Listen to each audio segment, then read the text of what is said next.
Hi everyone and welcome to Apna college. और इस video के अंदर हम एनालाइज कर रहे होंगे मेरे कॉलेज रेज्यूमे को। इस रेज्यूमे को माइक्रोसॉफ्ट, गूगल, अमेजॉन जैसी कंपनीज ने शॉर्टलिस्ट किया है। ऑल्दो उस टाइम पर मेरा माइक्रोसॉफ्ट का पीपीओ आ गया था, तो फिर अमेजॉन वगैरह के लिए मैंने इंटरव्यू नहीं किया।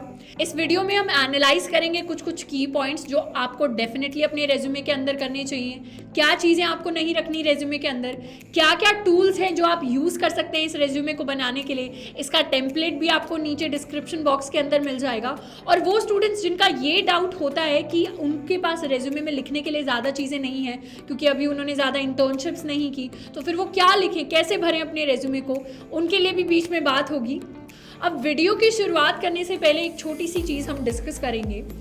अगर आप एक अच्छे कॉलेज से आ रहे हैं, एक अच्छी ब्रांच से आ रहे हैं, तो डेफिनेटली थोड़ी सी मेहनत के बाद भी आपकी ऑन कैंपस प्लेसमेंट अच्छी लग रही होगी। लेकिन अगर आप थोड़े से कम अच्छे कॉलेज से भी हैं, थोड़ी सी कम अच्छी ब्रांच से भी हैं और आप ऑफ कैंपस के लिए जा रहे हैं, तो उसमें आपको जेई की तरह 2 साल मेहनत लगाने की ज़रूरत नहीं है। अगर हाँ आपको इंटरेस्ट है कम्पिटिटिव जैसी चीज़ों में, आपको इंटरेस्ट है अपने प्रोजेक्ट्स में, तो आप उस चीज़ में ज़्यादा मेहनत कर सकते हैं। लेकिन 3 से 4 महीने की एक अच्छी खासी प्रिपरेशन के बाद अगर आप मेहनत करते हैं तो आपको अच्छी कंपनीज में प्लेसमेंट लेने से कोई नहीं रोक सकता। तो बहुत सारे ऐसे स्टूडेंट्स होते हैं जो एक स्किल थोड़ा सा लैक करते हैं, वो होती है कॉन्फिडेंस की। अपने इंटरव्यूज़ के टाइम पर अगर आपको पता है कि आपने इतना टाइम लगाकर मेहनत की है, उसमें आप थोड़ा सा कॉन्फिडेंस डाल दें तो आपको इंटरव्यू क्रैक करने से कोई नहीं रोक सकता।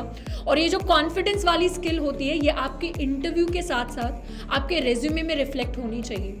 अपनी जो बेस्ट चीज़ें हैं वो आप अपने रेज्यूमे में डालें और कॉन्फिडेंट रहें कि सबसे पहला तो कि आप शॉर्टलिस्ट होने वाले हैं, दूसरा ये कि आप इंटरव्यू में अच्छा परफॉर्म करने वाले हैं। क्योंकि जिसने यार मेहनत की होती है ना, उसकी मेहनत कभी ज़ाया नहीं होती। एंड डेफिनेटली कहीं ना कहीं किसी ना किसी बड़ी अपॉर्चुनिटी के टाइम पर आपको रियलाइज़ होगा कि आपकी मेहनत वहाँ पर कितनी काम आई।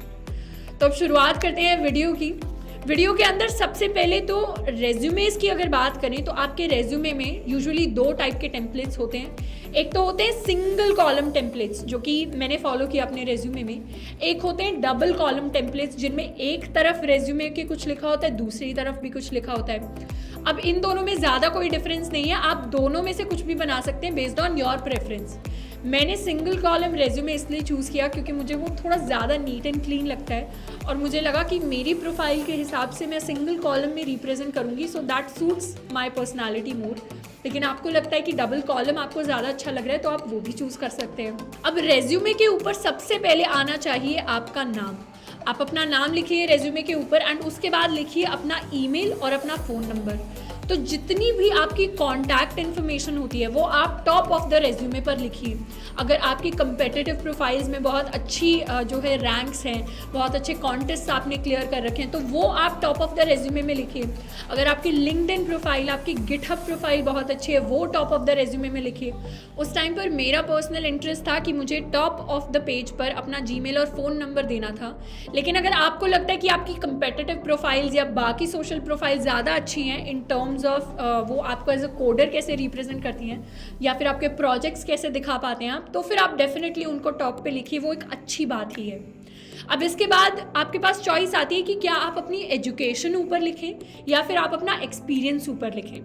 तो इसमें ये चॉइस आपको लेनी पड़ेगी। अगर आपके पास इंटर्नशिप्स का, फ्रीलांसिंग का एक्सपीरियंस ज़्यादा है तो आप एक्सपीरियंस वाले सेक्शन को ऊपर लिखें, या फिर बहुत नोन कंपनी में आपकी कोई इंटर्नशिप रही है तो आप एक्सपीरियंस को ऊपर लिख सकते हैं, क्योंकि आपको बेस्ट चीज़ें अपने बारे में सबसे ऊपर हाईलाइट करनी है। लेकिन अगर आपका एजुकेशन सेक्शन ज़्यादा पावरफुल है, अगर आपके वहाँ पर ग्रेड ज़्यादा अच्छे हैं, कॉलेज ज़्यादा अच्छा है, स्कूल बहुत अच्छा था, उसमें मार्क्स बहुत अच्छे थे, और आपको लगता है कि आपके एक्सपीरियंस से बेटर आपका एकेडमिक सेक्शन रहेगा, तो आप डेफिनेटली उस सेक्शन को ऊपर लेकर आएँ। तो यहाँ पर मैंने एक्सपीरियंस सेक्शन को ऊपर रखा है।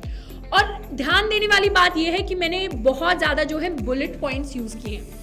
तो रेज्यूमे के अंदर आपको बड़े बड़े पैराग्राफ्स नहीं लिखने पड़ते, आपको बुलेट पॉइंट्स की फॉर्म में कंसाइज इन्फॉर्मेशन देनी है, क्योंकि रिक्रूटर सिर्फ 7 सेकंड देता है ऑन एन एवरेज आपका रेज्यूमे पढ़ने में, तो उनके पास इतना टाइम नहीं है कि वो सारी चीज़ें पढ़ पाएँ। वो क्या करेंगे, आपका बुलेट बाय बुलेट आपके पॉइंट्स पढ़ेंगे एंड उसमें कुछ मेजर पॉइंट्स, मेजर वर्ड्स वो देख रहे होंगे। अगर उनको कोई वर्ड्स अच्छे लग रहे हैं तो वो आपका रेज्यूमे सिलेक्ट करेंगे, नहीं तो रिजेक्ट कर देंगे।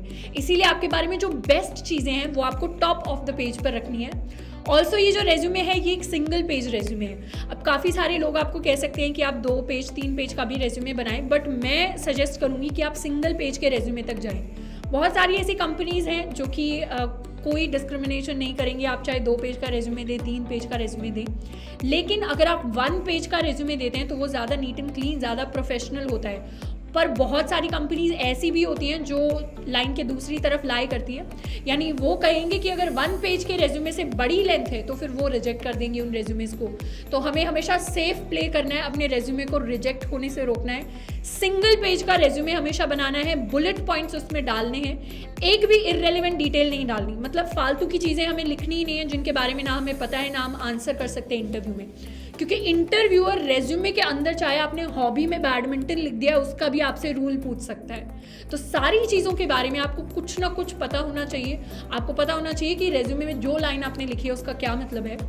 अब एक्सपीरियंस सेक्शन की अगर पहले बात करें तो मैंने अपनी इंटर्नशिप्स लिखी है, कहाँ की, उसमें मेजर चीज़ ये है राइट साइड में मैंने टाइम मेंशन किया है। जिस भी मंथ से जिस भी मंथ तक आपने इंटर्नशिप की वो आप मेंशन कर सकते हैं। साथ के साथ उसके बारे में एक लाइन मैंने ज़रूर लिखी है नीचे, एंड किन टेक्नोलॉजीज़ पर काम किया वो उसके साथ लिख दिया है। अगर आपके रेज्यूमे में और थोड़ी सी स्पेस है तो आप इसको एक अलग बुलेट पॉइंट बनाकर नीचे लिख सकते थे कि किन किन टेक्नोलॉजीज़ पर काम किया। जैसे बहुत सारे ऐसे स्टूडेंट्स होते हैं जिनके पास जिन्होंने मान लीजिए 2 इंटर्नशिप्स किए तो उनके पास थोड़ी सी स्पेस आ जाती है रेज्यूमे में, तो वो उस चीज़ को नीचे लिख सकते हैं। अगर आपने एक ही इंटर्नशिप की है तो वो भी आप नीचे लिख सकते हैं। अब बहुत सारे स्टूडेंट्स का ये सवाल होता है कि हमने तो कोई इंटर्नशिप्स नहीं की तो हम अपने रेज्यूमे में क्या लिखें। अगर आप प्लेसमेंट्स के लिए जा रहे हैं तो हाँ, वहाँ पर आपके रेज्यूमे में अगर इंटर्नशिप्स लिखी हैं तो वो मैटर करती हैं। तो इसीलिए आपको कोशिश करनी चाहिए कि 3rd ईयर में कोई इंटर्नशिप करें। अगर नहीं कर पा रहे तो फिर अपने प्रोजेक्ट्स बहुत अच्छे कर लें। लेकिन अगर आप इंटर्नशिप्स के लिए अप्लाई कर रहे हैं तो वहाँ पर ज़रूरी नहीं है कि आप पहले से कोई इंटर्नशिप की हो। उस केस में आप अपने प्रोजेक्ट्स को हाईलाइट करें, आप कोडिंग करके थोड़े से प्रोजेक्ट्स बनाएं, आप ऐप डेवलपमेंट, वेब डेवलपमेंट, या फिर कुछ कुछ केसेस में अगर आपको मशीन लर्निंग में बहुत ज़्यादा इंटरेस्ट है। ऑल्दो मैं सजेस्ट नहीं करूँगी कि आप 1st 2nd ईयर में ही मशीन लर्निंग में चले जाएँ, अनलेस आपकी बेसिक कोडिंग खत्म हो गई है और आपको बहुत ज़्यादा इंटरेस्ट नहीं है तो फिर अगर आप उस फील्ड में जा रहे हैं तो मशीन लर्निंग, AI से रिलेटेड भी आप प्रोजेक्ट्स कर सकते हैं। आजकल ब्लॉकचेन बहुत सारे स्टूडेंट्स कर रहे हैं, उस पर आप प्रोजेक्ट्स बना सकते हैं। तो वो सब आप लिख सकते हैं डिटेल में, ताकि उनके बारे में आप अपने इंटरव्यूज़ में बात कर सकें। तो इंटर्नशिप के टाइम पर जो मेजर कंपनीज होती हैं, जो बड़े बड़े कंपनीज होती हैं, वो इतना एक्सपेक्ट नहीं करती आपसे इंटर्नशिप्स। ऑल्दो आप स्टार्टअप्स के लिए जाएँ तो वो एक्सपीरियंस के नाम पर इंटर्नशिप्स आपसे एक्सपेक्ट कर सकती हैं, बट मेजर कंपनीज में आप जा रहे हैं तो वो नहीं करती। लेकिन हाँ, अगर आप प्लेसमेंट्स के लिए जा रहे हैं तो डेफिनेटली एक इंटर्नशिप होना हेल्प करता है। अब एक और चीज़, इसमें जो भी एक्सपीरियंस आप लिख रहे हैं या फिर एजुकेशन सेक्शन में जाने के बाद आप कॉलेज और स्कूल लिख रहे हैं तो उसको क्रोनोलॉजिकल ऑर्डर में लिखना है। यानी जो चीज़ अभी रिसेंटली हुई है वो सबसे ऊपर आएगी, उससे पहले जो हुई थी वो उससे नीचे आएगी, उससे पहले जो हुई थी वो उससे नीचे आएगी। तो इस तरीके से डिसेंडिंग ऑर्डर में हम चल रहे होंगे और अपनी सारी जो अचीवमेंट्स हैं वो लिख रहे होंगे। अब इसका कोई हार्ड एंड फास्ट रूल नहीं है। अगर आपको लगता है आपने कोई बहुत अच्छी इंटर्नशिप की थी पर वो 1 साल पहले की थी, उसके बाद 2 और कर ली, 1 और कर ली, या आपने कोई ऐसा प्रोजेक्ट बनाया था जो 1 साल पहले बहुत अच्छा प्रोजेक्ट था पर उसके बाद आपने एक प्रोजेक्ट और बनाया, वो इतना अच्छा नहीं है, तो आप उस पुराने वाले इंटर्नशिप प्रोजेक्ट को ऊपर लिख सकते हैं, उसमें कोई प्रॉब्लम नहीं होगी। इसके बाद आता है हमारा एजुकेशन सेक्शन। एजुकेशन में मैंने अपनी ब्रांच, कॉलेज वगैरह, स्कूल, ये सब मेंशन किया है। अब कुछ स्टूडेंट्स पूछते हैं हमारे मार्क्स इतने अच्छे नहीं है 50 से 60% के बीच में, तो क्या हम वो मेंशन करें? इसमें मेरी एडवाइस ये होगी कि अगर आपके मार्क्स आपको लगता है कि बहुत अच्छे हैं तो आप उनको अपने रेज्यूमे में मेंशन करें। नहीं तो अगर आप उनको छोड़ देंगे तो कोई प्रॉब्लम नहीं आएगी, क्योंकि कंपनीज जब हायर करती हैं तो मोस्टली कंपनीज आपसे आपकी ट्रांसक्रिप्ट मांग लेंगी या फिर इंटरव्यूज़ में मार्क्स पूछ लिए जाएंगे अगर आपका इंटरव्यूअर इंटरेस्टेड है तो इतनी टेंशन नहीं लेनी आपको कि मार्क्स आपको रेज्यूमे में ऐड करने हैं। अगर आपको लगता है ज़रूरत नहीं है तो मार्क्स ऐड करने की ज़रूरत नहीं है। लेकिन बहुत सारे स्टूडेंट्स ऐसे जिनकी मेंस में रैंक बहुत अच्छी आई थी, एडवांस में अच्छी आई थी, या बोर्ड्स की परसेंटेज बहुत अच्छी थी, कॉलेज की GPA अच्छी है, तो वो उसको अपने रेज्यूमे में ऐड करेंगे तो एक अच्छा इम्पैक्ट ही जाएगा आपके इंटरव्यूअर पर। अब उसके बाद मैंने ऐड किए हैं अपने अकेडमिक प्रोजेक्ट्स। आप भी अपने अकेडमिक प्रोजेक्ट्स ऐड कर सकते हैं। एंड अकेडमिक प्रोजेक्ट्स के बाद आपको 1-2 लाइन उनको डिस्क्रिप्शन के लिए देनी है। अगर आपके पास 1-2 प्रोजेक्ट्स हैं और इंटर्नशिप एक्सपीरियंस नहीं है तो फिर आप अपने प्रोजेक्ट्स को थोड़ा सा और डिस्क्राइब कर सकते हैं, वरना 1-2 लाइन्स इनफ हैं। अब कितने प्रोजेक्ट्स होने चाहिए आपके रेज्यूमे में? प्लेसमेंट के टाइम पर मेजर 2 प्रोजेक्ट्स होने चाहिए। अगर आपके पास एक तीसरा प्रोजेक्ट भी है जो आपको लगता है अच्छा है, तो वो भी आप ऐड कर सकते हैं अपने रेज्यूमे के अंदर। लेकिन इंटर्नशिप्स हैं तो फिर आप 2-3 प्रोजेक्ट्स रखिए।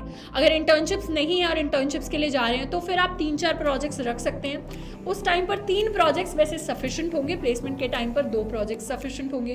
पर इन प्रोजेक्ट्स के बारे में आपको बात करना आना चाहिए, और स्पेशली अगर आपने कोई टीम में प्रोजेक्ट किया है तो फिर पूरे प्रोजेक्ट में बताने के बाद आपको लिखना चाहिए कि कौन सा काम आपने किया था, क्योंकि कभी कभी इंटरव्यूअर आपसे पूछ लेता है कि इसमें से कौन सा काम आपने किया था। तो उस टाइम पर ये बोलने की बजाय कि ये वाला पार्ट मेरा जो टीम पार्टनर था उसने हैंडल किया था, हम पहले से ही रेज्यूमे में लिख दें कि इतना इतना पार्ट हमने किया था, इतना इतना पार्ट टीम मेंबर ने किया था, वो फिर अंडरस्टूड हो जाएगा, वो हमें लिखने की ज़रूरत नहीं है। अब इसमें हम प्रोजेक्ट का जो नाम दें वो कोई रैंडम नाम ना हो। फॉर एग्जाम्पल, अगर मैंने कोई हेल्थ पोर्टल बनाया तो उसका नाम मैंने ईजी मेड दिया, ठीक है, this is a simple name, made से समझ पा रहे हैं मेडिकल रिलेटेड कुछ होगा, पर मैंने वहाँ पर नहीं छोड़ा, मैंने पूरा नाम दिया that this is a database management system based health care portal. तो आपको अगर कोई छोटा नाम दे रहे हैं तो उसके साथ एक डिस्क्रिप्शन छोटा सा लिख दें 3-4 वर्ड्स का, ताकि इंटरव्यूअर को क्लियर हो जाए कि इस प्रोजेक्ट में क्या चल रहा है। अब यही पढ़ते ही क्लियर हो रहा है कि कोई पोर्टल होगा जिसमें डेटाबेस बिल्ड हुआ होगा और उस पर बेस्ड ये एक पूरा का पूरा प्रोजेक्ट है। तो इस तरीके की चीज़ें हम कर सकते हैं। उसके बाद इसके अलावा बहुत सारे रेज्यूमेज में एक स्किल्स नाम का सेक्शन स्टूडेंट्स रखते हैं। इंटर्नशिप के टाइम पर ये सेक्शन इंपॉर्टेंट होता है क्योंकि उस टाइम पर हमारे पास दूसरे इंटर्नशिप्स का एक्सपीरियंस नहीं होता। तो इस स्किल्स वाले सेक्शन में हम मेंशन कर सकते हैं हमें कौन कौन सी टेक्नोलॉजीज आती हैं, जैसे C++, Java, Python, SQL, operating system, computer networks वगैरह। अगर आपको ये सारी चीज़ें आती हैं, मशीन लर्निंग, AI, तो आप उसको डेफिनेटली अपने स्किल्स वाले सेक्शन में लिखें। ऑल्दो मेरे टाइम पर मेरे पास इतना स्पेस नहीं था रेज्यूमे में कि मैं स्किल सेक्शन ऐड कर पाऊँ। मुझे लगा कि मेरे जो प्रोजेक्ट्स और मेरी जो इंटर्नशिप्स हैं वहीं से डिस्क्राइब हो रहा है कि मुझे कौन कौन सी स्किल्स आती हैं, इसीलिए मैंने उस सेक्शन को स्किप किया। बट इंटर्नशिप करने अगर आप जा रहे हैं तो आप उस स्किल सेक्शन को रखें। अगर प्लेसमेंट के टाइम पर भी आपके पास स्पेस है रेज्यूमे में तो उस स्किल सेक्शन को ज़रूर रखिए। उसके बाद बात करें अगर पोजीशन ऑफ रिस्पॉन्सिबिलिटी की, तो आपके कॉलेजेस में कुछ सोसाइटीज़, कुछ क्लब्स होते हैं या फिर आपकी कुछ हॉबीज़ वगैरह होती हैं, वो आप इस सेक्शन में मेंशन कर सकते हैं। अब हॉबीज़ के लिए आप एक्स्ट्रा करिकुलर्स का अलग सेक्शन बना सकते हैं। मैंने extra curricular and position of responsibility को मर्ज कर दिया है। तो आप किसी कॉलेज सोसाइटी के हेड थे, आपने कोई बहुत अच्छा इवेंट कराया था, आप किसी और एक्सटर्नल इवेंट के मैनेजर रह चुके हैं या वहाँ पर आपने काफ़ी अच्छा काम किया, तो वो चीज़ें आप PORs में मेंशन कर सकते हैं। यहाँ पर मैंने कुछ हैकाथॉन्स वगैरह से रिलेटेड काम किया था, या फिर स्टेज सोसाइटी में काम किया था, या फिर एक कोडिंग सोसाइटीज़ की मैं मेंबर थी, तो वो सब मैंने मेंशन किया है। साथ के साथ राइट साइड में मैंने उन सब के लिए डेट्स मेंशन किए। तो डेट्स आप मेंशन करते हैं तो एक क्लियर पिक्चर जाती है कि आपने 3rd ईयर में क्या चीज़ की, 4th ईयर में क्या चीज़ की, 1st ईयर में क्या चीज़ की। अब जब भी आप प्लेसमेंट के लिए या इंटर्नशिप के लिए रेज्यूमे सबमिट कर रहे हैं, इंटर्नशिप पर इतना फ़र्क नहीं पड़ता, पर प्लेसमेंट के टाइम पर रेज्यूमे में थोड़ा सा देखा जाता है कि क्या आप कंसिस्टेंट रहे अपनी कोडिंग में।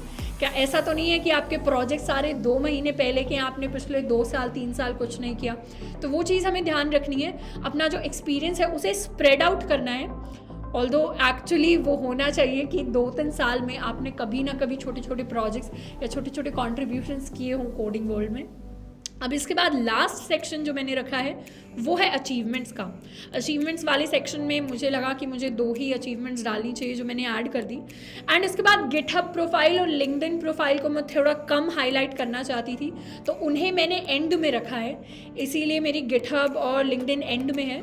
तो कुछ इस तरीके से मैंने एक सिंगल कॉलम रेज्यूमे बनाया है।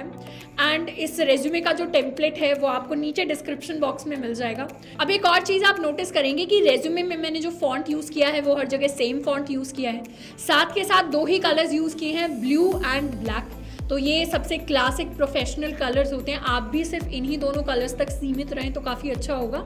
ज़्यादा हम कलरफुल ना बनाएं अपने रेज्यूमे को, उसे सिंपल, नीट एंड क्लीन रखें तो वो काफ़ी इजी और रीडेबल रहता है। अब साथ के साथ ऐसे बहुत सारे ऑनलाइन टेम्पलेट्स अवेलेबल हैं, जैसे आपका ओवरलीफ हो गया या फिर कैनवा हो गया। अब ये इनमें से कुछ टेम्पलेट्स पेड भी हो सकते हैं, तो या तो आप अगर पे करने की कैपेसिटी में हैं तो फिर आप वहाँ जाकर बना सकते हैं, वरना मैंने जो अपना रेज्यूमे टेम्पलेट बनाया हुआ है ये मैंने गूगल डॉक्स पे सब कुछ फ्री में टाइप करके बनाया है, और इसका टेम्पलेट भी मैं नीचे डिस्क्रिप्शन बॉक्स में दे दूँगी।